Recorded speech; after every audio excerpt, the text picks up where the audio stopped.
Hello everyone, welcome back to my channel. So ఇవాళ vlog ఏంటంటే షాపింగ్కి వెళ్తున్నాం. ఆ, పాప కోసం కాదు ఈసారి, ఓన్లీ నా కోసమే. నేను డ్రెస్సెస్ తీసుకుందామని వెళ్తున్నా షాపింగ్కి. డెలివరీ తర్వాత అసలు షాపింగే చేయలేదన్నమాట నేను. సో ఇప్పుడు టైం వచ్చింది, చేయాలి. యాక్చువల్లీ 2-3 డేస్ నుంచి అనుకుంటున్నా చేయాలని, బట్ టైం కుదరట్లేదు. So let's go. మేము రెడీ అవ్వడానికి ముందే నాన్న కిందికి దిగి మొత్తం అంతా కార్ క్లీన్ చేసుకొని వేరే ఎవరు అంకుల్ వస్తే మాట్లాడుతున్నాడు అనమాట. సో ఈలోపు మా మమ్మీ మా శ్రేష్టకి ఆ అపార్ట్మెంట్లో ఉన్న చెట్లన్నీ చూపిస్తుంది అనమాట. ఇది ఈ చెట్టు, అది ఆ చెట్టు అని.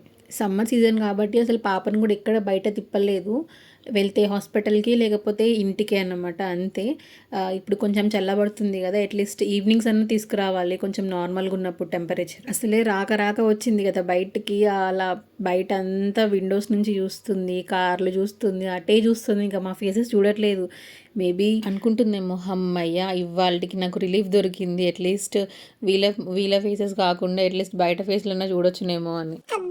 ఇన్ని రోజులకు అర్థం చేసుకున్నావు మమ్మీ నన్ను. అసలు నువ్వు చూసావా, నా మనసులో మాట నీకు తెలిసిపోయింది. So that's why you are my mummy. I love you mummy. నువ్వు చేసేస్తావా? ఇడ్లీ తింటావా, దోశ తింటావా? మా మమ్మీకి తినిపి తాత. మేము అట్లాంటి ఏం నేను ఏం తాగుతావు చెప్పు. మేము అట్లాంటి అస్సలు తాగం. We are only milk batch. So అట్లా క్యాజువల్గా మాట్లాడుకుంటూనే షాపింగ్ మాల్ వచ్చేసింది. మేమైతే కేఎల్ఎంకి వచ్చాము. కేఎల్ఎంకి ఎందుకంటే నేను ప్రీవియస్గా కూడా కొన్నిసార్లు తీసుకున్నాను కేఎల్ఎంలో, నాకు క్వాలిటీ కానీ అంత బాగా నచ్చింది. సో అందుకే ఒకసారి మళ్ళీ ఇక్కడ ట్రై చేద్దామని వచ్చాను. ఫస్ట్ అయితే మెటర్నిటీ వేర్ ట్రై చేస్తున్నా. సో ఇక్కడ చూపించే డ్రెస్సెస్లో మీరు జస్ట్ అలా గెస్ట్ చేయండి, ఇఫ్ ఇన్ కేస్ నేను ఏ డ్రెస్సెస్ తీసుకొని ఉంటాను అండ్ నాకు ఏ డ్రెస్ సూట్ అయింది అని. చూద్దాం ఎంతమంది గెస్ కరెక్ట్ అవుతుంది. అట్లా నాకు కొన్ని నచ్చిన డ్రెస్సెస్ అండ్ మా మమ్మీకి నచ్చినవి కూడా కొన్ని ఇంకా ట్రయల్ చేశాను. మీరే చెప్పండి నాకు ఏ డ్రెస్ బాగుంది, ఏ డ్రెస్ బాగాలేదు అని. నేను మీకు లాస్ట్లో చెప్తాను ఏ డ్రెస్ తీసుకున్నాను ఏంటి అని. సో ఇట్లా కొన్ని డ్రెస్సెస్ ట్రై చేశాను. షాపింగ్కి వచ్చినప్పుడు నా విషయంలో నాకు వర్స్ట్ పాయింట్ ఏంటంటే ట్రయల్ చేయడం. అబ్బా ఎన్నిసార్లు ట్రయల్ చేయాల్సి వస్తుందో అసలు. అంటే ట్రయల్ చేయకుండా కూడా తీసుకోవచ్చు, బట్ ఇంటికి వెళ్ళాక మళ్ళీ అది ఫిట్ అవ్వకపోతే ఏదో ఒక కరెక్షన్స్ ఉంటాయి కదా. సో ఎందుకని చెప్పి ట్రయల్ చేస్తాం, అది నాకు అస్సలు నచ్చదన్నమాట. ఫస్ట్ ఆఫ్ ఆల్ మనకు షాపింగ్ చేయాలన్న ఓపిక మొత్తం ఆ ట్రయల్ చేయడంలోనే అయిపోతుంది, కానీ ఏం చేస్తాం, తప్పదు. సో అట్లా మెటర్నిటీ వేర్ అయిపోయిన తర్వాత ఇంకా క్యాజువల్ వేర్ తీసుకుందాము, అంటే నాన్ ఫీడింగ్ కుర్తీస్ ఉంటాయి కదా, అవి తీసుకుందామని వచ్చాను. అంటే ఇప్పుడు యూజ్ అవ్వవు, బట్ ఆఫీస్కి వెళ్ళే టైంలో యూజ్ అవుతాయని అనుకుంటున్నా. ఇప్పుడే ఎందుకు, ఆఫీస్కి ఇంకా టైం ఉంది కదా అని అనుకోవచ్చు, బట్ నేను మళ్ళీ బయటకు వస్తానో రానో తెలియదు షాపింగ్కి. అండ్ బెటర్ ఇప్పుడు వచ్చాను కదా తీసుకుంటే బెటర్ అని చెప్పేసి అన్నీ తీసుకుంటున్నాను.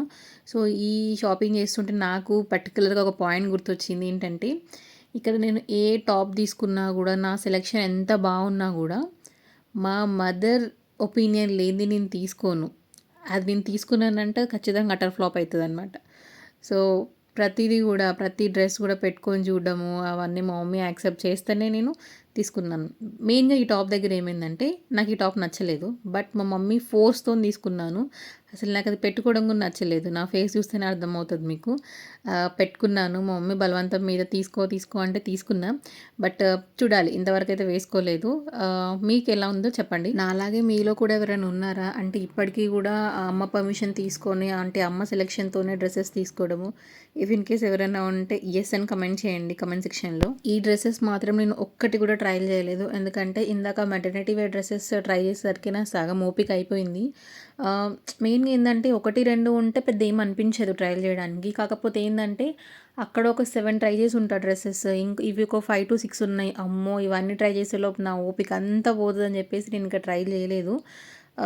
ఏమైనా కలెక్షన్స్ ఆర్ ఎక్స్చేంజ్ కానీ ఉంటే తర్వాత చూసుకుందాం అన్నట్టుగా అనుకున్నాను. నచ్చిన డ్రెస్సెస్ అట్లా పెట్టుకొని చూసాం, ఓకే అనిపిస్తే తీసుకున్నాను అనమాట. ఇంకా సో తర్వాత ఇంకా చూస్తున్నాం, మనం ఒక్కదానికోసమే వస్తుంది, ఒక్కటే చూడం కదా. సో ఆబ్వియస్లీ షాపింగ్ మాల్ మొత్తం తిరుగుతున్నాం అనమాట, ఇంకేమైనా నచ్చుతాయా తీసుకుందామా అని. బట్ నా మెయిన్ టార్గెట్ ఏంటంటే maternity dresses and night wear మీదే నా ఫోకస్ అంతా ఉంది. సో అట్లా ఆ డ్రెస్సెస్ అన్నీ అయిపోయిన తర్వాత నైట్ వేర్కి వచ్చాము. సో ఆబ్వియస్లీ ఇక్కడ కూడా మమ్మీ సెలెక్షనే, అంటే నాది కూడా ఉంటుంది, బట్ మమ్మీకి నచ్చినవి తీస్తుంది, అందులో నేను సెలెక్ట్ చేసుకుంటాను అనమాట. అండ్ తర్వాత ఇంకా మా మమ్మీ షాపింగ్ చేస్తుంది, నేను పాపని ఎత్తుకున్నా. ఇన్ని డేస్ నాకు ఒక భయం ఉండేది, ఎట్లా అంటే పాపని బయటికి తీసుకెళ్తే తను ఏడుస్తుంది అండ్ అన్కంఫర్టబుల్ అవుతుందేమో అనుకున్నాను. బట్ తను నార్మలే ఉంది, జస్ట్ 1-2 టైమ్స్ క్రాంక్ అయింది, ఫీడ్ ఇవ్వగానే నార్మల్ అయిపోయింది. సో ఇంకా బయటికి తీసుకెళ్ళొచ్చు పాపని. అండ్ ఇంట్లో ఉంటే ఏంటంటే ఓన్లీ మన ఫేసెస్ అండ్ జస్ట్ గోడలు ఇవే ఉంటుంది తనకి విజన్ కూడా. బయటికి తీసుకెళ్తే ఏంటంటే డిఫరెంట్ కలర్స్ ఉంటాయి అండ్ ఎక్స్ప్లోర్ చేయడానికి కూడా చాలా ఉంటాయి వాళ్ళకి. సో బయట ఎన్వైరన్మెంట్ కూడా అలవాటు అవుతుంది. సో నెక్స్ట్ ఇంకా ప్లాన్ చేయాలి తనని ఈవినింగ్ అట్లా వాక్కి తీసుకెళ్ళడము అండ్ కింద తిప్పడము. అండ్ ఇక్కడ ఇంకో పాయింట్ చెప్పాలి ఏంటంటే, మా డాడీ మాతో షాపింగ్కి వచ్చి కొన్ని ఇయర్స్ అయింది. ఎందుకంటే మా డాడీ డ్యూటీ టైమింగ్స్ వల్ల అస్సలు కుదిరేది కాదు తనకి. సండేస్ కూడా డ్యూటీ ఉండేది, వీక్ డేలో మాత్రము వీక్ ఆఫ్ ఉండేది అనమాట. సో ఇంకెప్పుడైనా ఫెస్టివల్స్ కానీ ఏమైనా అవుతే డబ్బులు ఇచ్చేవారు తీసుకోమని. బట్ తనంతట తాను ఎప్పుడు వచ్చి షాపింగ్ చేయించలేదన్నమాట. చిన్నప్పుడు చేయించారు బట్ రీసెంట్ ఇయర్స్లో ఎప్పుడూ చేయించలేదు. అండ్ కొంచెం పెద్దగా అయ్యాక ఇక మేమే వెళ్ళి తెచ్చుకోవడం లాంటివి అయింది. బట్ ఇప్పుడు ఏంటంటే పదండి షాపింగ్కి వెళ్తాము, నేనే బిల్ పే చేస్తాను అనగానే నేను మమ్మీ కథ వచ్చేసామన్నమాట ఇంకా షాపింగ్కి.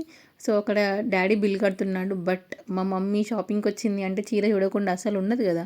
సో అక్కడ నచ్చిన చీరలు చూస్తుందన్నమాట ఏవో ఆఫర్లో ఉంటే. సో నాన్న బిల్ మొత్తం పే చేసిన తర్వాత మా మమ్మీ వెళ్ళి నాకు ఈ చీర కావాలన్నది. సో ఇంకా నేను కొనిచ్చాను అది మా మమ్మీకి గిఫ్ట్ లాగా. షాపింగ్ అంతా అయిపోయిన తర్వాత ఇంకా స్టార్ట్ అయిపోయాము ఇంటికి.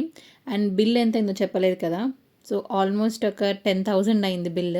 10,000 ఒకేసారి షాపింగ్ అంటే అది ఎక్కువనే. బట్ ఏంటంటే మళ్ళీ రాము కదా షాపింగ్కి. సో అవసరమైన ఇప్పుడే తీసుకోవాలన్నట్టుగా తీసుకున్నాం కాబట్టి అంత అయింది. లేదు ఇప్పుడు మాత్రమే యూజ్ అయ్యేటి తీసుకుంటే మేబీ ఒక 3-4,000లో అయిపోయేది. అండ్ తర్వాత మళ్ళీ వాటి కోసం రావాల్సిందే కదా. సో అలా ఆలోచించి తీసుకున్నాం డ్రెస్సెస్ ఇంకా. So that's all for this vlog. Video నచ్చితే లైక్ చేయండి అండ్ ఇంకా సబ్స్క్రైబ్ చేసుకోకపోతే సబ్స్క్రైబ్ చేసుకోండి. See with on the vlog. Bye.